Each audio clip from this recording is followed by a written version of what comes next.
ನಮ್ಮೂರು ಅನ್ನೋದು ನಮ್ಗೆ ಯಾವಾಗ್ಲೂ ಖುಷಿನೇ. ರಾಮನಗರದ ಜನರಿಗೆಲ್ಲ ಈ ಜೂನ್ ಜುಲೈ ಅಂದ್ರೆ ಏನೋ ಒಂದು ವಿಶೇಷ. ಪ್ರತಿ ಮನೆ ಮನಸ್ಸಿನಲ್ಲೂ ಸಂಭ್ರಮ. ಇಂತಹ ಸಂಭ್ರಮಕ್ಕೆ ಕಾರಣ ಏನಪ್ಪಾ ಅಂದ್ರೆ ಇನ್ನೂ ಯೋಚನೆ ಮಾಡ್ತಾ ಇದ್ದೀರಾ? ಅದೇ ಕಣ್ರಿ ನಮ್ಮೂರ ಹಬ್ಬ, ಅರ್ಥಾತ್ ಕರಗದ ಹಬ್ಬ.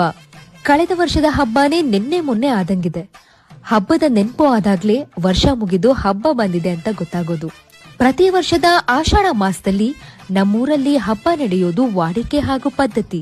ಆಷಾಢ ಮಾಸದ ಮೊದಲನೇ ಮಂಗಳವಾರ ನಮ್ಮ ಮಂಡಿಪೇಟೆಯಲ್ಲಿರುವ ನಗರ ದೇವತೆ ಶ್ರೀ ಬಂಡಿ ಮಹಂಕಾಳಿ ಅಮ್ಮನವರ ಹಸಿ ಕರಗದ ಮೂಲಕ ಶುರು ಆಗೋ ಹಬ್ಬದ ಸಂಭ್ರಮ ಒಂದು ತಿಂಗಳವರೆಗೆ ಇರುತ್ತೆ.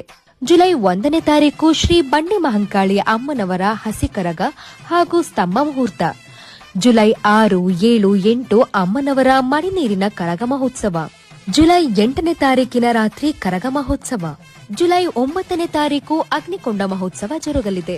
ಹಾಗೆ ಜುಲೈ 8ನೇ ತಾರೀಕು ಶಕ್ತಿ ದೇವತೆಗಳ ಹಸಿ ಕರಗ ಮಹೋತ್ಸವ ಜರುಗುತ್ತೆ. ಜುಲೈ 15ನೇ ತಾರೀಕು ಕಾಯಸೊಪ್ಪಿನ ಬೀದಿಯ ನಗರದ ಶಕ್ತಿ ದೇವತೆ ಶ್ರೀ ಚಾಮುಂಡೇಶ್ವರಿ ಅಮ್ಮನವರ ಕರಗ ಮಹೋತ್ಸವದ ಜೊತೆಗೆ ಬಾಲಗೇರಿಯ ಬಿಸಿಲು ಮಾರಮ್ಮ, ಮಗ್ಗದ ಕೇರಿ ಮಾರಮ್ಮ, ಭಂಡಾರಮ್ಮ, ತೋಪ್ಕಾನ್ ಮೊಹಲ್ಲಾದ ಮುತ್ತು ಮಾರಮ್ಮ, ಐಜೂರಿನ ಆದಿಶಕ್ತಿ, ಕೊಂಕಣಿ ದೊಡ್ಡಿ ಆದಿಶಕ್ತಿ, ಶೆಟ್ಟಿಹಳ್ಳಿ ಬೀದಿ ಆದಿಶಕ್ತಿ ಹಾಗೂ ಉಲಿಯೂರಮ್ಮನ ಕರಗಗಳು ಜರುಗಲಿದೆ.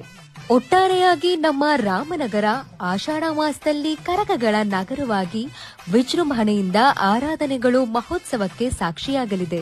ಜಿಲ್ಲೆಯ ಸಮಸ್ತ ಭಕ್ತಾದಿಗಳಿಗೆ ಅದ್ದೂರಿ ಕರಗ ಮಹೋತ್ಸವಕ್ಕೆ ತುಂಬ ಹೃದಯದ ಸ್ವಾಗತ, ಸುಸ್ವಾಗತ.